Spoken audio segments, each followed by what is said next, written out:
박지원 의원이 나라를 걱정하며 복지부 장관 등과 심각하게 논의하는데요. 대통령이 계속 2,000명을 밀어붙이기만 하니 벌어지는 사태라는 겁니다. 증언은 좋으나 충분히 점진적으로 가능하지 않겠냐는 건데요. 한번 들어보시죠. 구독과 좋아요 꼭 부탁드립니다. 복지부 장관님. 네. 지금 우려 대란이 나왔어요. 내년에는 우리 역사상 최초로 의사를, 전공의를, 전문의를, 특히 군의관을 배출하지 못하는 해가 됩니다. 어젯밤 제 동생 아이가 손가락을 다쳐가지고 응급실을 찾는데 안 되니까 저한테 전화 왔어요. 김종인 대표도 안 되는데 내가 어떻게 하느냐. 그 동네 병원 어떻게 겨우 해가지고 8반을 꼬맸대요. 지금 대한민국 전체가 응급실입니다.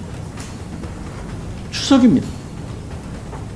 대통령께서 딱 2,000명을 고집하고 있기 때문에 이런 대란이 나는데 소관 장관으로서 어떤 법안을 가지고 계십니까? 예, 말씀드리겠습니다. 우선 응급의료 상황을 말씀을 드리면 지금 전국에는 응급의료기관이 408개가 있습니다. 그 중에서 3개를 제외한 405개가 지금 24시간 운영을 하고 있고 2개는 9월 1일부터 이제 24시간 운영을 재개할 계획입니다. 그래서 지금 걱정하시는 것처럼 뭐 응급실 붕괴라든지 폐쇄는 일어나지 않을 것으로 보고 있습니다. 그 발표는 봤어요. 네. 그 발표는 봤어요. 네. 제가 살고 있는 해남반도 진도에도 응급실이 있지만 응급의료 전문의가 아니에요. 대개 공보의들이 그 역할을 하고 있는데 네. 지금 공보의들이 또 보건소에서 데려가요.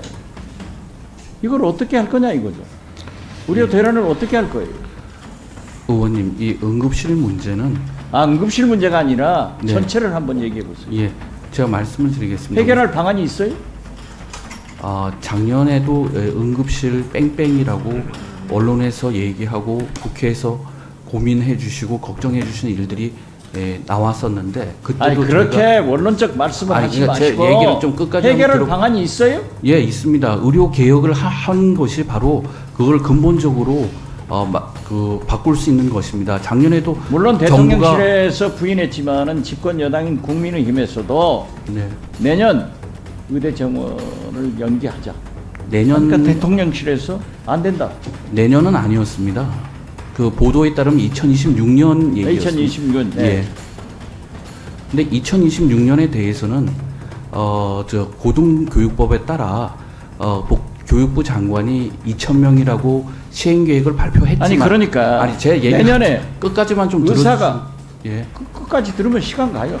예, 그러니까 제 얘기 불필요한 얘기 하지 마라. 이거. 불필요한 얘기 아니고 의사가 전공의가 전문의가 군의관이 안 나오면 이 나라 어떻게 되냐 이거. 자, 또 한 가지. 지금 코로나가 만연하는데 네. 제가 페이스북에 올렸어요. 시골에서는 시골 요양원 하는 내 후배 얘기를 들어보니까 40%가 노약자들이 코로나 환자.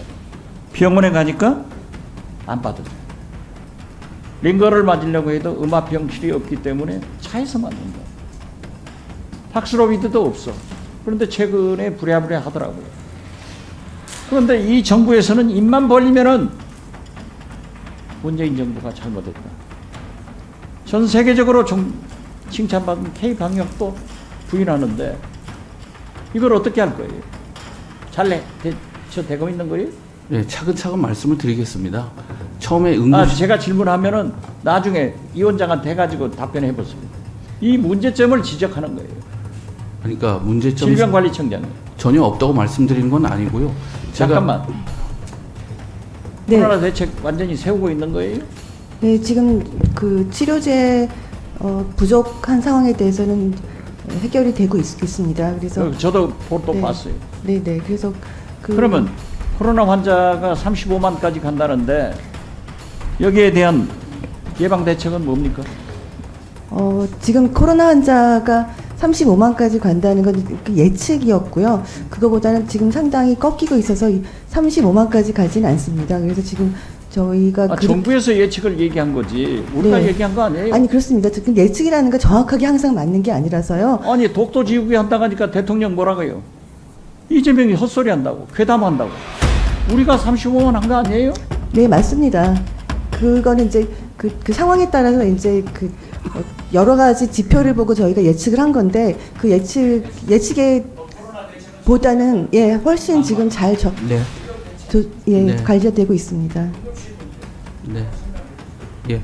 응급실만 보면은 작년에도 이미 응급실 뺑뺑이라고 하는 소위 뺑뺑이가 하는 게 나왔는데 그때도 많은 대책을 했는데 그때 언론을 보시면은 궁극적으로 이 문제를 해결할 수 있는 것은 의대 정원 확대를 통한 의료 인력 확충이라고 여러 군데에서 지적을 하셨습니다. 그래서 저희는 2035년 의료 수급의 균형을 목표로 의대 정원을 확대한 거고요. 2026년 같은 경우에도 저희가 시행 계획에서 2,000명이라고 고시는 했지만 의료계에서 합리적인 대안을 가져올 경우에는 마음을 열어놓고 대화를 하겠다라고 말을 했습니다. 근데 지금의 문제는 여러 가지 문제가 있겠지만 그래도 가장 큰 문제는 전공의 이탈에 따른 그 응급의료 전문의의 그 필요 누적, 그다음에 배후 진료의 제한이 가장 큰 원인입니다. 그래서 따라서 저희는 추석 연휴 때 응급실에 문제가 발생하지 않도록 여러 가지 대책을 세우고 있고 또 현장과 의견을 교환해서 필요한 조치를 취해 나가도록 하겠습니다. 복지부 장관으로서 추석 명절에 비상 상황이 발생하지 않도록 최선을 다하겠습니다. 네. 지금 현재 전공이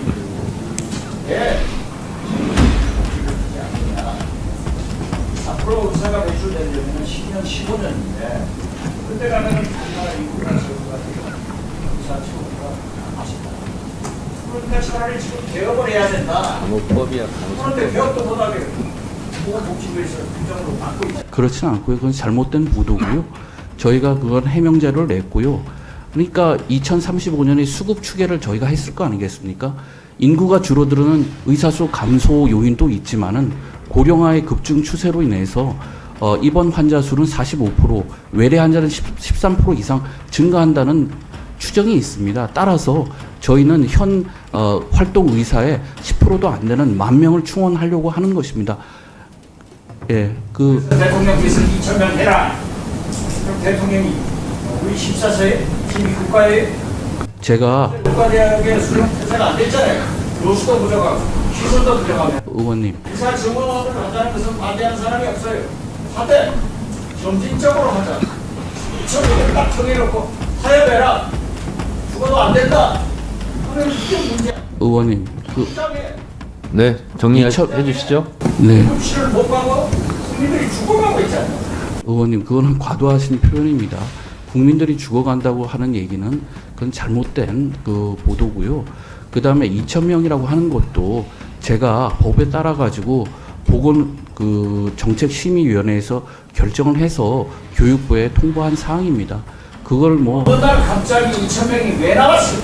어느 날 갑자기가 나온 게 아닙니다. 네. 정리해 주시죠. 알았죠. 어떻게 됐든 보건복지부라는 건 그런 식으로 우려돼야 안이하게 생각하면 책임질 날이 온다. 안이하게 생각하지 않고 있습니다. 더 열심히 분발하겠습니다. 자, 여기서부터 잠시만 주목해 주시기 바랍니다. 제가 구독자분들을 위해서 깜짝 선물을 하나 준비했습니다. 제가 항상 여러분들께 뭐라고 말씀드렸나요? 뉴스만 평소에 잘 챙겨보셔도 돈이 된다, 돈을 벌 수 있다고 말씀드렸는데요. 자, 여기 보이는 각종 뉴스, 코로나, 러시아 우크라이나의 전쟁, 엔비디아의 실적, 트럼프와 김정은의 관계 등등 이러한 뉴스를 보게 되면 여러분들은 어떤 생각이 드시나요? 그냥 뉴스만 보고 끝내는지, 아니면 이 뉴스를 어떻게 이용할 수 있는지 이 부분을 고민하고 계시는지를 되물어보고 싶습니다. 그 이유가 뭐냐 하면 제가 지난 1월 여러분들께 뭐라고 말씀드렸나요? 지금은 반도체 산업에 관심을 가져야 한다. 뉴스만 보고 그냥 넘기지 마시고 한번 투자 쪽으로 고민해 보셔야 한다라고 말씀을 드렸습니다. 그리고 나서 이런 썸네일을 유튜브나 뉴스를 통해서 많이 보셨을 텐데요. 이런 반도체 산업이 이슈가 되었을 때 부자들은 어떻게 생각한다고 했나요? 반도체와 관련된 투자 수단은 뭐가 있는지, 어떤 주식이 가장 좋은지, 어디에 투자해야 돈이 몰리는지 자연스럽게 생각한다고 제가 말씀드렸죠. 그 이유가 부자들이 봤을 땐 이슈가 돈으로 이어지고 그 이슈가 나에게 돈을 벌어준다는 경험적 확신이 있기 때문에 부자들은 항상 이런 사회적 이슈와 돈의 흐름을 관심 있게 쳐다본다고 제가 말씀드렸는데요. 이번에도 마찬가지입니다. 제가 지난번에 시청자분들과 함께하는 주식으로 수익 내기 이벤트를 진행했었는데요. 당연히 100% 무료로 진행되었고, 자, 여기 보시면 아시겠지만 제가 지난번에도 저한테 구독이라는 문자를 보내주신 모든 시청자분들께 이렇게 반도체 관련주 중에 많은 종목이 아니라 가장 급등할 확률이 높은 딱 한 종목, 한미반도체 딱 한 종목만을 추천드렸어요. 그러면서 여기 나와 있는 대로 정확히 얼마에 매수해야 하는지, 수익률이 얼마가 나왔을 때 팔아야 할지 정확히 말씀드렸는데, 자, 지금 실제로 어떻게 되었나요? 오른쪽을 보시면 아시겠지만 제가 1월에 문자로 이 한미반도체를 소개해드리고 나서 실제 3배 이상의 급등이 나왔죠. 그래서 당시에도 굉장히 많은 분들이 제가 드린 이 종목으로 수익을 크게 내실 수 있었는데요. 다시 한번 수익 축하드리고 이번에도 마찬가지입니다. 최근에 이슈가 되고 있는 것이 이 하마스와 이스라엘 전쟁, 러시아와 우크라이나 전쟁이기 때문에 우리가 어떻게 생각해 볼 수 있을까요? 더군다나 북한까지 참전한 마당에 전쟁이 앞으로 계속해서 심화될 가능성이 있는데요. 더욱이 중국 또한 대만에 대한 전쟁 압박 수위를 높여가고 있어 전 세계가 혼란스러운 상황입니다. 이렇게 전쟁이 계속해서 심화되면 피해가 커지기 때문에 전쟁에 필요한 군수물자, 의료 지원 물품들이 실제로 더 많이 필요할 수밖에 없는데요. 그럼 그 중에서 실제 전쟁의 여러 물자들을 지원해 본 경험이 있고 건설, 의료 수준이 높은 우리나라 기업들 중에 한 곳이 가장 크게 부각받을 수밖에 없는 것이고 당연히 우리가 이쪽으로 생각해야 된다는 겁니다. 자, 그렇기 때문에 제가 이번에도 뭘 보내드린다고요? 지난번과 마찬가지로 지원이라는 문자를 보내주시면 제가 전쟁 물자 지원 관련주 중에 앞으로 대장주 역할을 하면서 주가가 가장 크게 급등하란 종목을 구독자분들에게 문자로 종목명과 사고 파는 시점을 모두 알려드릴 거예요. 그래서 여러분들이 주식으로 돈 버는 연습을 한번 해보시라 이렇게 말씀을 드리고 혹시라도 나는 주식을 하지 않는다 라고 하시는 분들은 주변에 주식하시는 분들께 추천해 주셔도 되고 연세가 있으신 분들은 자녀분들에게 한번 이걸로 수익을 내보라고 이렇게 조언해 줄 수도 있으시겠지요. 그래서 지금 이 영상을 보시는 시청자분들 중에 나도 이번 종목이 궁금하다 하시는 분들은 누구나 상관없이 어느 시간대나 상관없이 부담 없이 이렇게 위쪽 상단에 제 번호 남겨두고 있습니다. 저의 개인 번호 010-2803-3347 남겨놨고요. 지난번처럼 지원이라고 보내주시면 제가 이번에도 똑같이 무료 추천 급등주 문자를 보내드리겠습니다. 그래서 제 번호 010-2803-3347로 문자 보내주시면 여러분들이 직접 이수를 통해서 돈 버는 연습을 해보실 수 있는 것이고 제가 돈을 받는 것도 투자를 대신 해드리는 것도 아니니까 부담 없이 신청해 주시면 되는 겁니다. 그리고 수익이 나면 저는 다른 것은 바라지 않습니다. 제 채널에 좋아요, 구독 한 번씩만 눌러주시라 이렇게 다시 한번 말씀드리겠습니다.